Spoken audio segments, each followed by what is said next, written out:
there, welcome to another exciting episode of the Sassy Girl Talk.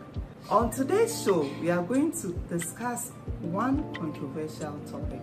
Is the church under attack? You want to know? Well, my name is Akofa. I'm Amma. We'll be right back. Amma, is the church under attack? Personally, no, the church is not under attack.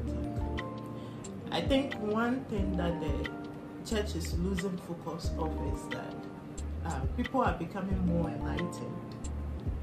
In this age of technology, everywhere you are in the world, you have information that is accessible to you. So information that used to be hidden in a library that nobody has access to, it's now readily available to everyone.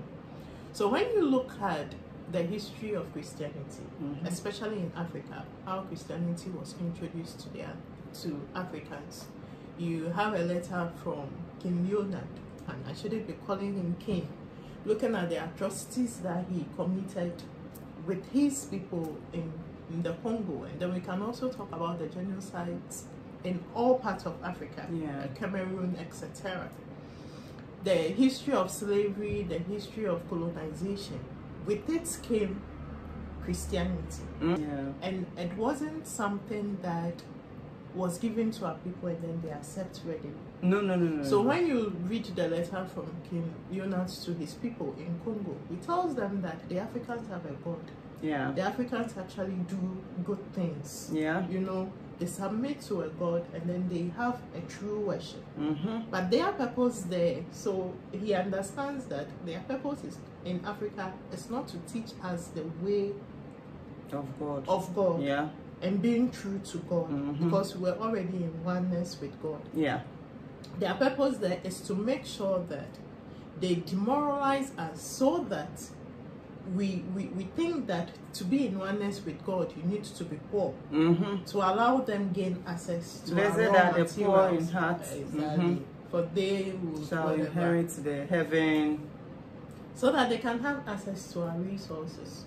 So stay away from the things that gives us power, that motivate us to fight, like the war drums, etc. The talisman and the, that our traditional religion proclaims or professes. So once you demonize that to us, you will have access to our resources. You become empty.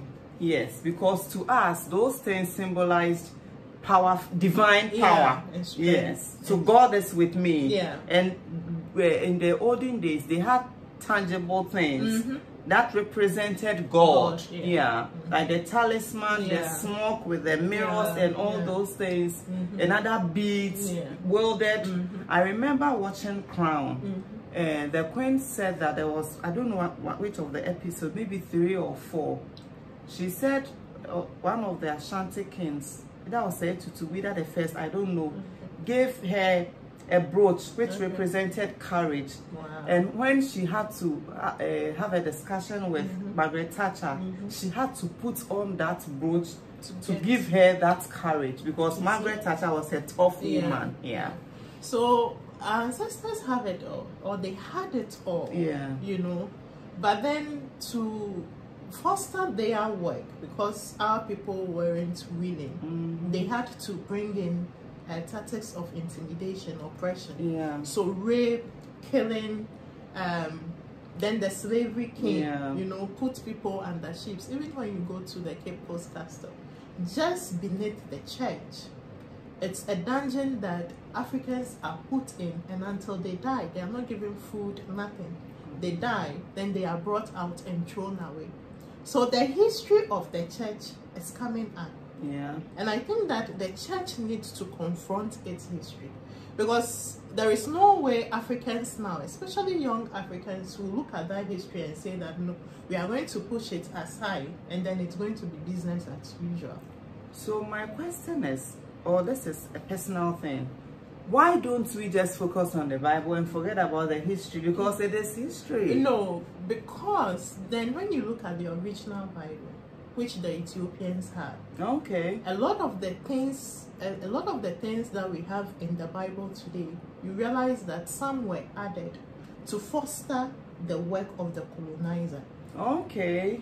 Right. You cannot say that it will be business as usual. No. And then the church continued to demonize the traditional religion, the African traditional religion. Even now. Yeah. Which cannot continue to hold. Because the young person is going to say that, no, if we are talking about atrocities, it is the church that committed atrocity against Africans. Many years ago. Yeah. So on what basis do you continue to demonize our tradition? Yeah. The church needs to depart their message from that. And it's almost like when they stop talking about African tradition and looking at it with an evil lens, they will not have a message. And that is where they have to regroup and relook at them. And I will say that the church needs a research unit, you know, to do research. You think they don't know? No, they don't know. Perhaps they have forgiven and, you know, moved away from the past, and it's not focusing on the Bible, what the message is. A lot of Africans do not know the history of the church, and also do not know the history of colonization and slavery. A lot of Africans do not know what happened during slavery and colonization. We do not know. So my little history about, you know, developmental issues within higher education in Ghana would say, well, when during colonialism they had to select few people whom they would train to become administrators and so on, and interpreters. Yes, of course, to further the colonial administration. Then when other people became envious of the position that the administrators, the local indigenes had been given, then they said, well, if education is good for them, it is also good for us. Then remember that they were not ready to give education to the masses, so they had to bring missionaries, as you said, happened in Germany, also Belgium. As it were, we are bringing you education with Christianity, okay, so that in your deeper analysis, we are going to erase your traditional religion, your courage to fight, your strength to persist with Christianity, which is calmer, more peaceful in their own context. It doesn't give you if somebody slaps you, turn the other cheek. If you have to forgive the person, is it 77 times 7 and so on? So it's like, keep forgiving. Let me say that a lack of eagerness to develop Africa stem from things like that, because we do not see the agency. After all, you are going to die and go to heaven, and all the good things are in heaven. You die and leave your property. So why do you want good things here? In my father's house, there are many mansions there. But the people if who it brought were not us so, I wouldn't have told you. They have all the goodies, and then they are making sure they that live better life. Exactly. So we need to look at how the message of Christianity was brought to us, and if we want to continue with, how do we repackage it? Because the youth, it's like, you know. We can always repackage it. But is the church ready to repackage? No, it depends on the individuals. Okay. I will always go to church. I am a Christian, no doubt. Good. So there are certain activities that the church does. I have my own brain. I can think that I do not fancy. So I will lay back and watch you. I'll become a spectator and watch you do it. If I feel that the church is being too materialistic, I've been to other churches, lots of churches. Okay, for me, it's all about the Bible. That church practices have resulted in... into some of people are there because if you don't go, they will call you. They are there to make friends, to continue a conversation, to do business. And the church itself is seriously... I think they are more registered. The businesses in Ghana, majority of them are churches. So the question is, are we really... Is it about Christ? That's the question. In my area, even barbering salons, a forecourt, it's a church on Sunday. And there could be laundry churches on this. Laundry, it's a church on Sunday. Choba, it's a church. I'm like, is it really Christ? Because when you tune in the radio, they are preaching. Facebook, they are there with us. You go to the church, they are there with us. On campuses, they are there. Pastors are preaching. And Ghana is also one of the most corrupt nations. So are they really, is it really taking effect? And the worldliness. If you go to some pastors' offices, oh my God. And they boast about it. And they boast about it. And sometimes they're even the most prideful in society. Of course, I have seen very angelic pastors, like my current pastor. He's lovely. He is lovely. But majority, the worldliness. The worldliness. They flaunt it. They flaunt it.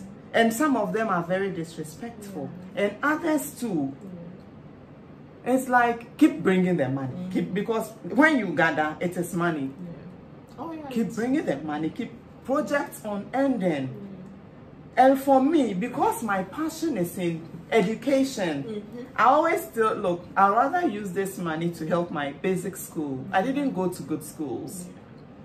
If I take you back to my alma mater, the schools are in deplorable shapes. We tend to do projects. That is what I want to, where I want to put my money. That is where I want to put my money. Because the churches, don't we give offering all the time? And it's like, where are all those monies going? What are you doing with all those monies? And I think that's where the church is also feeling that they are being attacked. They are like, why are you asking us where we put our money? Our money? I'd say that one of the issues that the church is having nowadays, why people are leaving the church, has to do with the rise of the charismatic church. It came with all sort of excesses. So the Orthodox Church, their accounts, there is a synod, there is whatever. So accountability, I remember that leadership. There were Sundays that were set aside for to meeting, told as to how monies were being used. And then the finance committee will respond, so that the pastor is never responsible for money. The finance committee will respond to everyone's CD and what it was used for. So there was that level of accountability. And then the church was also involved in building of schools, so societal things. So the schools, hospitals, you see the Catholic Church, the EP Church, the Presbyterian churches, and then the projects that they carried out in society. So there was that level of accountability. And we didn't see the hunger for miracles, etc. I'm not saying miracles are bad, but with charismatic churches came the issue of miracles, deliverance, prophecies, the lies, and then it came with money. So many excesses. The lies, you know, the fear that, oh my God, you will die if you don't do this, you will die if you don't do that, you will die. Oh my God, it's shameful. Just horrible. Hey! So is the church being attacked? No. People are speaking truth to the church, and then the church has to listen. With the cathedral, look at the manners. A pastor has 2 mothers, 2 dates of birth, 2 mothers. Passports. Yeah, he has 2 mothers, different dates of birth. Businesses that do not pay tax, and it's the church. And then the other pastors are not saying anything about it. They're just quiet. That's why they are living one by one. That's why they are living one by one. So you ask yourself, technology is here, so the routes that pastors are doing will be exposed. Are being exposed. Those times we thought that pastors were the most holiest, but we are realizing that they are like us. Go to their homes. So is the church being attacked? Ask their wives. No, and they'll tell you. It's just that the things that pastors are doing are coming up, and I think that they owe it to the public to take responsibility and say, you know what? It's a human institution, and these things are bound to happen. So is the church being attacked? No. Things that the churches have done that have been covered. When you take the Catholic Church, the sodomization of boys, etc. They've all been coming out now. Those things didn't used to come out. So when people are being critical, it doesn't mean that you are being attacked. They say the pastors are celibate, but they have girlfriends and even man friends. And children. And children. Yeah. In Deuteronomy 10, it says that you give 10% to the Levite, the stranger, the widow, and the fatherless. 10%. Give it to these people. So you're asking God didn't say 10% each. So in normal term, if you 4 people are supposed to divide 10, is it not 2.5, 2.5 each? And even in the terms of the Levites, yes, it's a whole debate on its own. Yeah. Can we say that our current pastors are Levites? That's who were the Levites? Yeah. The Levites were people that God said, stay back and do my work. Yeah. So they were not supposed to work. Yeah. Right? Nowadays, yes. So they stayed in the house of God. So it's like 24/7. They were in the house of God. You know, there is something that my church does. The oldest people in the church, every month they give them money. Yeah, you told me that. Very admirable. Every month they give them money because they understand that these are people in the church that do not have money. Yeah, we had a welfare, and then what the welfare does is, if young people, the youth, you are in the church, you can't pay your school fees. They take money from that welfare and pay your school fees.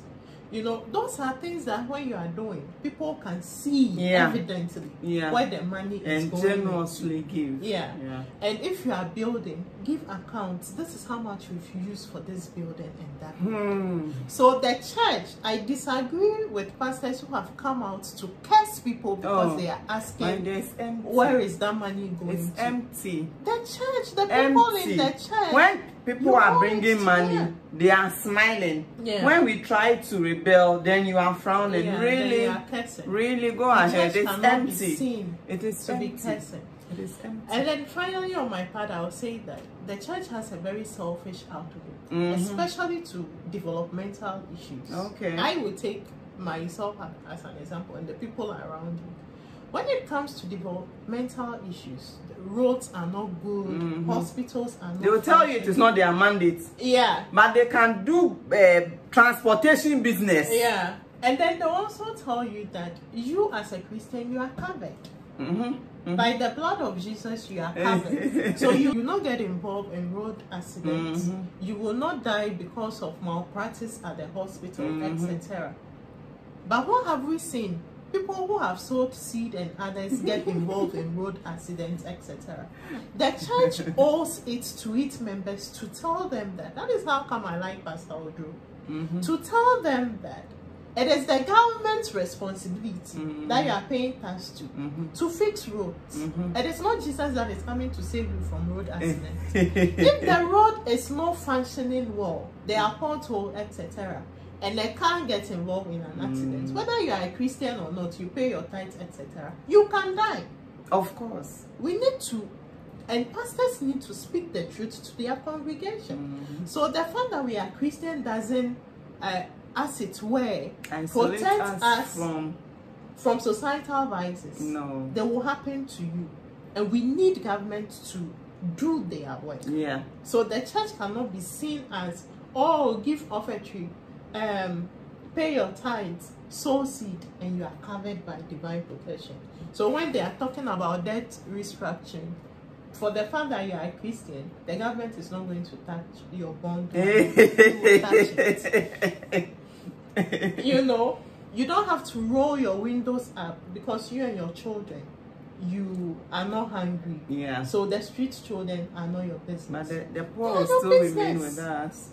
Don't go and become criminals. Won't the poor remain with us? So the church needs to speak on societal issue and call government to book, to behave. We cannot be selfish entities and just sit there and say that, well, we are Christians. Now when they are going to shop, they don't have any budget. They don't have budget. They just buy and buy and buy. I told you a pastor. I said it too.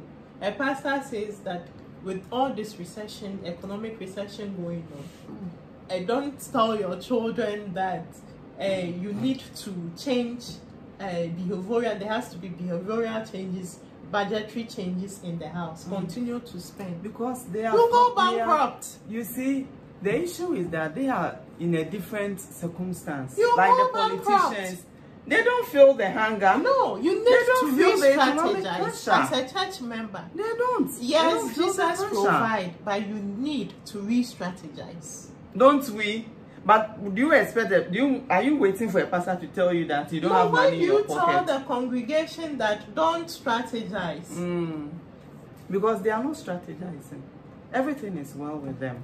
The monies keep coming regardless. So is the church under attack? No. No, the church is never under attack. You need to change your message. Yeah. Pastors need to reposition. Yes. They need to reposition themselves with the message. Yeah. And it goes back to how was Christianity brought. Because a time will come. A lot of people are going to church because their parents are forcing them that it's Sunday, go to church. Yeah. To socialize. A time will come. Yeah, because they don't want the pastor to call them and say, why didn't you come? A time will come, you go to church and there will be nobody there. Because people are waking up. Re-strategize. Reposition yourself. Know what to tell people. So who is really attacking Christianity? Christianity is attacking itself. That scares me. Christianity is attacking itself. No, the fact that it's becoming obsolete, and we don't want to wake up to the fact that it's becoming obsolete. What do we do to make ourselves relevant again? Wow. We are not having that conversation. What do we do to make ourselves because relevant? Nobody wants to talk about it. Yeah, because it's a difficult one. The church has to accept that it has committed so much atrocity. It has lied. It continues to perpetuate lies. Who wants to do self-evaluation and criticize itself? I remember one pastor that I respected so much on radio said that we should, when it comes to tithing, they are all the same. Yeah. He says that even when you have put money aside, treasury bill, your earnings, the treasury bill earning, you still have to give tithes on it. No, and I off the radio. I said, nonsense. Are you serious? You see, you already paid tithes. My treasury bill earnings. It's like e-levy. So you've already paid tax. Yes. And this money is in your coffers, and then you are still paying tax again. And I said, so what? I immediately lost respect for him. I said, are you serious? So the person has already paid. Are you serious? And then you want the person to repay again. Sometimes let's think a little, Wow. Let's apply. That also speaks to the fact that a lot of pastors are not educated. Well, this is an educated one. Well respected and revered. Trust me. Education well goes beyond education. My dear. Do you know that? It's all about the lies and ways to keep... Come on. Really? My savings too. I should give it to you. Come for it. Seriously. But the person has already paid tithes before he went to save. So anyway. Sassy girl fans, what say you on this matter? I'm lost for words. We know this topic is a complex one, complicated. People don't want to talk about it. It's like the elephant in the room. Have we done justice to it? Is the church really under attack? Please send us your comments, okay? Likes, dislikes. Let's talk about it. Let's open up the conversation, okay? Because we want to save the church. We are Christians too. We are Christians. That's the only thing we know. Yeah. So don't forget to share. Don't forget to subscribe and help us to grow. And see you in the next episode. Bye.